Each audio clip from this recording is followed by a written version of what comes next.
अगं मुलांच्या शाळेमुळे काही वेळच मिळत नाही यायला. मुलं कुठल्या शाळेत जातात? इंटरनॅशनल स्कूल 70,000 रुपये फी आहे. आम्ही तर तिथे निम सरकारी शाळेतच घालून टाकले. का? भाऊजी तर चांगलं कमवतात की. मुलांचं शिक्षण खूप महत्वाचं आहे.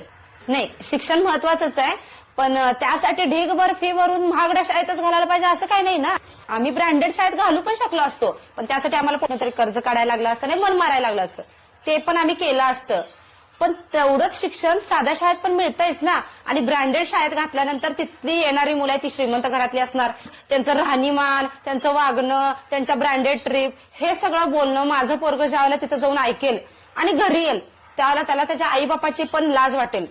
का तर माझ्या आईबाप माझ्यासाठी काही करतच नाहीत, माझ्या आईबापाने आमच्यासाठी काही कमवूनच ठेवलं नाही. बाकीची मुलं किती ब्रँडेड राहतात ह्याचं तर तुलना करायला लागेल. आपल्याला काय पाहिजे की आपला मुलगा यशस्वी झाला पाहिजे, त्याचं भविष्य चांगलं झालं पाहिजे.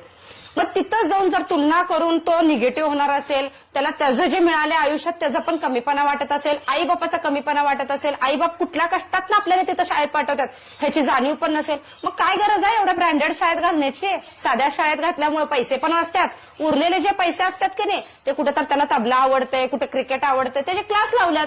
हाय ते पैसे साठवून नाही पोरगं शिकलं तर त्याचा उद्या त्याला धंदा काढून देतो की. माझ्या मैत्रिणीनं तिच्या मुलाला घातलं ग इंटरनॅशनल स्कूलला. तिचं बघूनच मी माझ्या नवऱ्याचं डोकं खाल्लं आणि घातलं त्या महागड्या शाळेत. Download ShareChat.